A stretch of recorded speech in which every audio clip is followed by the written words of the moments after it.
우리가 읽는 11장의 내용에서 우리가 확인하게 되는 내용들은 다윗이 마침내 온 이스라엘이 왕이 되었는데 국가적인 언약을 체결하는 것을 통해서 그가 온 이스라엘의 왕이 됨을 잘 보여줍니다.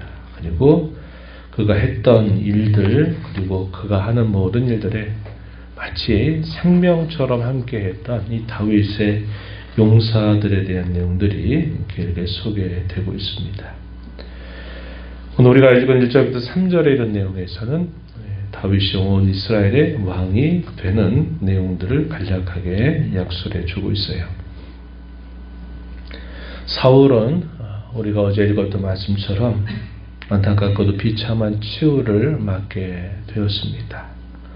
그 최후는 수명이 다해서 그가 자연스럽게 죽은 것이 아니라 전쟁에서 결국 패배를 통해서 결국 죽음을 당하게 되고 대적이었던 블레셋에 의해서 말할 수 없는 수치와 수모를 당하게 되면서 그의 왕가가 마무리되는 것을 우리가 보게 됩니다.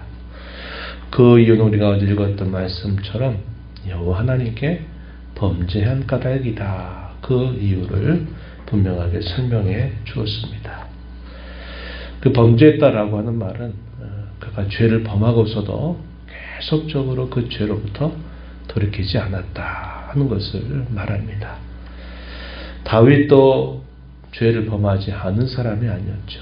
그러나 그 죄에 대하여서 결국은 돌이키는 일들을 통해서 그는 그렇게 비참한 최후를 맞지 않은 반면에 사울은 자신이 죄를 범하고서도 그 죄로부터 돌이키지 않고 계속 그 죄를 품고 살다가 결국 그 죄값으로 처참한 최후를 맞게 되었다 하는 것을 우리가 알게 됩니다. 그래서 우리가 이런 모습들을 통해서 확인하게 되는 영적인 이치는 우리가 죄를 범하지 않아서가 문제가 아니라 죄를 범하고서도 돌이키지 않았다 하는 것이 결국 문제가 된다는 것을 우리가 알게 됩니다. 사울이 이렇게 살아있는 동안에 이 다윗은 헤브론이라고 하는 것, 죽고 난 다음에 그 헤브론에 유다 지파를 중심으로 해서 이 왕이 됩니다. 그래서 헤브론에서 약 7년 반 정도를 다스리는데 이 역대기에서는 이 7년 반 동안의 다스림에 대해서는 아무런 소개를 하지 않았어요. 단지 7년 반 동안 유다 지파를 중심으로 해서 유다를 다스렸을 때 수도를 헤브론으로 삼아서 그곳에서 다스렸다 이렇게 소개를 해주고 있고, 역대기의 관심은 이스라엘, 온 이스라엘의 정통성에 관심이 있기 때문에 그 7년 반 정도의 통치에 대해서는 아무런 언급을 하지 않았습니다. 어디에 초점을 모으느냐? 그가 온 이스라엘의 왕이 된 것에 초점을 모으고 있다 하는 것이죠. 그래서 그가 온 이스라엘의 왕이 되어서 약 33년 동안을 다스리게 되면서 40년 통치를 그가 이루어가게 되는 것들을 우리가 알게 됩니다. 온 이스라엘 왕이 되는 과정에 관해서는 우리가 읽은 말씀에서 소개되죠. 그를 왕으로 삼고자 할 때 몇 가지 이유들이 있었습니다. 1절 말씀에 보면 우리는 왕에 가까운 혈족입니다. 이게 첫 번째 이유였습니다. 그리고 두 번째 이유는 사울이 왕이 되었을 때에도 이스라엘을 거느리고 출입하게 한 자가 바로 다윗이었다라는 사실을 통해서 이 두 번째 이유를 삼아서 온 이스라엘이 왕이 되어달라 요구를 했습니다. 그리고 마지막 세 번째는 가장 결정적인 이유죠. 그것은 여호와 하나님께서 왕에게 말씀하셨던 그 내용이 있기 때문에 그 내용에 따라서 우리가 당신을 온 이스라엘 왕으로 삼겠다 이렇게 말하는 것입니다. 왕이 하나님 여호와께서도 왕에게 말씀하시기를 내가 내 백성 이스라엘의 목자가 되며 내 백성 이스라엘의 주권자가 되리라 하셨나이다. 하나님이 하신 말씀이 그러하므로 당신께서 온 이스라엘의 왕이 되어 주십시오. 이렇게 요청한 것입니다. 그래서 나머지 온 이스라엘의 장로들이 다윗을 찾아가서 왕이 되어줄 것을 요청했고, 다윗은 그러한 요청을 받고 나서 어떻게 했느냐. 3절 말씀에 보시면은 다윗이 여호와 앞에서 온 이스라엘과 더불어서 언약을 맺었습니다. 언약을 맺어서 그가 온 이스라엘의 왕으로 즉위하게 됨을 보여주고 있습니다. 하나님과 이스라엘 백성 사이에서도 근본적인 관계는 언약 관계로 시작이 되죠. 그리고 그들이 살아가는 모든 삶의 기반 속에서 이 언약이 기초가 되고 있다는 사실들을 확인하게 됩니다. 우리가 살펴보는 것처럼 가정을 이루는 것도 또 하나님의 언약에 기반을 두고 있고, 또 국가적으로 이렇게 왕이 되고 한 것들도 이런 언약을 통해서 왕이 되고 있다는 것입니다. 그래서 이 언약 관계라고 하는 것이 그들의 삶의 아주 중요한 기초와 기반이 된다는 것을 우리가 확인해 볼 수 있어요. 다윗이 온 이스라엘 왕이 될 때까지 그는 오랫동안 기다리고 인내하고 또 연단받고 훈련을 받아와서 그는 진정한 이스라엘의 왕이 된 사실들을 우리가 알게 되죠. 그리고 그는 왕이 될 때까지 3번 기름 부음을 받게 됩니다. 첫 번째, 그가 목동으로 있을 때 사무엘이 찾아와서 이새의 가정에 와서 제사를 드리게 될 때 이새의 아들 가운데서 이 다윗을 만나면서 하나님이 그에게 기름을 부으라 하셨던 그 말씀대로 사무엘이 기름을 붓고 그가 새로운 삶이 시작이 되는 것을 보게 됩니다. 그리고 나서도 그가 유다의 왕이 됐을 때, 이때도 역시 기름 부음을 받게 됩니다. 그리고 마지막으로 이제 온 이스라엘 왕이 될 때도 기름 부음을 받아서 그가 진정한 왕으로 거듭나게 됨을 보여주고 있습니다. 3절 끝부분에 보면은 이렇게 표현했습니다. 여호와께서 사무엘을 통하여 전하신 말씀대로 되었더라. 하나님이 하신 말씀대로 되었는데 이렇게 되기까지 참 많은 시간들을 그가 기다렸다는 것을 우리가 알 수 있죠. 그가 기름 부음을 받고 나서 새로운 삶이 시작돼서 이스라엘 사람들에게 다윗의 이름이 알려졌고, 알려져서 얼마 되지 않아서 이 사울 왕의 미움을 받고 계속 쫓기는 삶을 한 10여 년 정도, 또 그렇게 오랜 시간들을 보냅니다.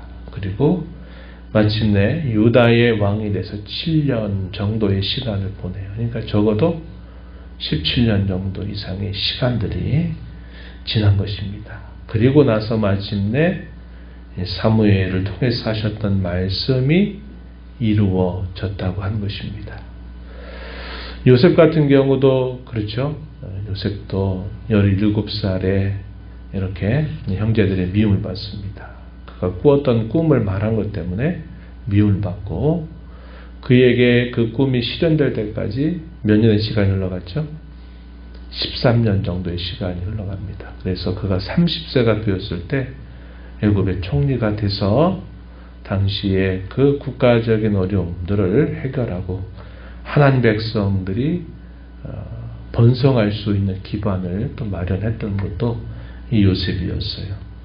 다윗도 이렇게 오랜 기다림, 연단의 시간을 거쳐서 결국 하나님의 말씀이 그에게 이루어진 일이다. 이렇게 3절 마지막에서 소개를 해주고 있습니다. 그가 왕이 되어서 했던 첫 번째 일들은 4절로부터 9절에서 우리가 확인하는 것처럼 예루살렘을 정복하고 그곳을 수도로 삼은 일입니다. 그리고 이 예루살렘에는 옛적의 모세를 통해서 예언했던 것처럼 여호와의 이름을 두시려고 택한 곳이 되어서 이곳에 마침내 성전이 세워지게 되는 아주 중요한 기반을 마련하게 된 겁니다. 이스라엘 왕이 된 다윗이 이제껏 정복하지 못하고 남겨두었던 이 천의 요새와 같은 이 예루살렘을 정복하게 되는데 어떻게 해서 하느냐? 이 다윗이 이렇게 말합니다. 누구든지 이 예루살렘을 쳐서 정복하는 사람을 우두머리로 삼겠다 이렇게 말했을 때 요압이 앞장서서 이 일들을 실행함으로 말미암아 이 요압이 모든 군대의 우두머리가 된 이런 내용들이 소개가 되고 있습니다. 여부수 족속들이 오랫동안 거주했어요. 우리가 쭉 역사적으로 거슬러 올라가게 되면 이 가나안 정복 전쟁에 있을 때 이곳을 오랫동안 정복하지 못하고 남겨두었던 것입니다. 그래서 시간적으로는 약 400여 년의 시간이 지나고 난 다음에 다윗이 이 일들을 이루어서 하나님의 기업으로 돌려드리고 하나님의 뜻을 이루어낸 것입니다. 그리고 그것으로 하나님께 영광을 돌리게 돼요. 그리고 그곳의 이름을 다윗 성이다. 성을 짓고 그곳 이름을 다윗성이라고 시온 산성 이렇게 부르게 된 것입니다.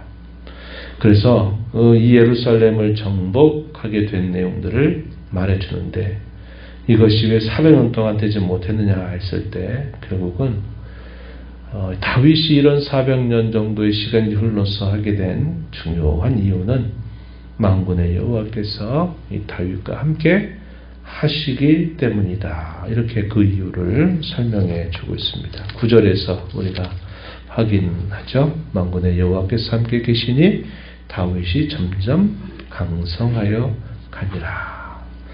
400년 전부터 계속 주셨던 말씀이죠.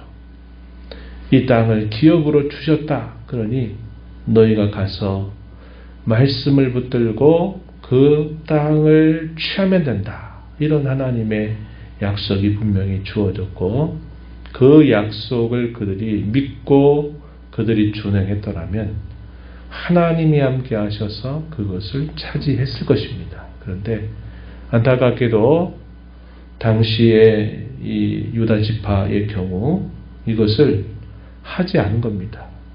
거기가 정복하기 너무나 어렵다 생각하고 거기는 불가능하다 하고 거기에 주저앉아 있었기 때문에 그곳을 차지하지 못했던 것이에요. 그런데 다윗이 이곳을 차지하면서 결국 하나님의 기업으로 돌려드리는 일을 그가 했다. 이렇게 우리가 알게 됩니다.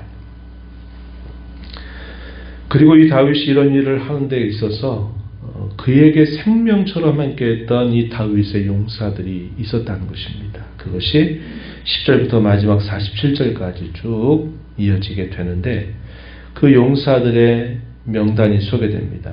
첫 번째 3인이 누구냐? 11절 12절 보면 야소보암이라고 하는 인물, 엘르아사라고 하는 인물이 소개됩니다. 그리고 삼마라고 하는 또 다른 인물이 또 있어요. 그래서 이 다윗과 세 용사들이 서로 협력하고 서로 위에서 이 다윗을 힘껏 도왔던 그런 용사들임을 소개해 줍니다.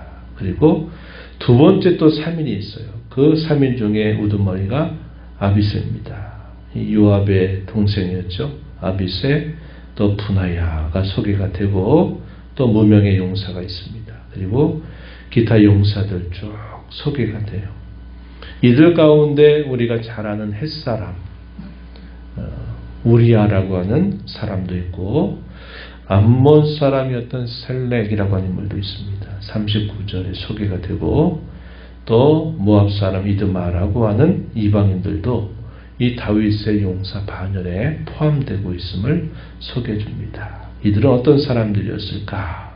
10절 말씀 한번 보시면 이렇게 말합니다. 10절 중간 부분부터 보면 이 사람들이 온 이스라엘과 더불어 다윗을 힘껏 도와 나라를 얻게 하고 그를 세워 왕으로 삼았으니 이는 여호와께서 이스라엘에 대하여 이르신 말씀대로 함이었더라. 이렇게 소개합니다. 힘껏 도와서 하나님께서 이스라엘에 대해서 이루셨던 말씀을 이루기 위해서 그들이 힘을 다해서 다윗을 도왔다. 이렇게 소개해 줍니다. 다윗에게 있어서는 둘도 없는 동역자와 같은 아주 중요한 역할들을 맡았던 이들입니다. 다윗의 왕국이 하나님이 기뻐하시는 그 왕국이 되게 하기 위해서 이러한 충성스러운 사람들이 다윗과 함께 하면서 이 일들을 이루어갔다는 것을 우리가 보게 됩니다. 그래서 오늘날도 우리가 교회를 이루어갈 때도 마찬가지죠.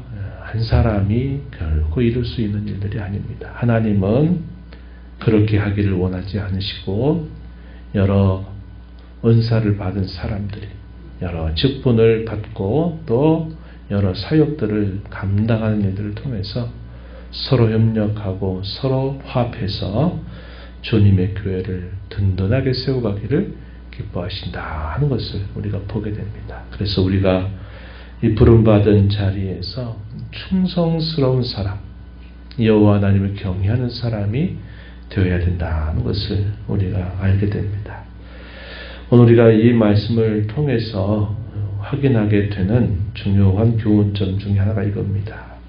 우리가 3절 하반절에서 읽은 것처럼 하나님이 그의 말씀을 이르신 대로 이루셨다 하는 표현들하고 우리 10절 마지막 부분에서 읽었던 표현처럼 여호와께서 이스라엘에 대하여 이르신 말씀대로 함이었다 이렇게 표현되고 있습니다. 하나님은 그가 하신 말씀을 결국 시간 속에서 이루시는 분이시다 하는 것이고 또 우리 사람들은 어떤 일들을 행할 때 하나님께서 하신 그 말씀을 이루는 일에 힘을 기울여야 된다는 겁니다. 그래서 하나님이 하시는 일과 우리 사람이 하나님 앞에서 행하는 일들이 서로 이렇게 화합이 되는 일들이 우리가 하나님의 뜻을 이루고 또 주님의 나라를 굳게 세워가는 아주 중요한 우리의 삶의 자세가 된다는 것을 우리가 알게 됩니다. 우리에게 하신 말씀은 반드시 시간 속에서 하나님이 이루어 가실 것입니다.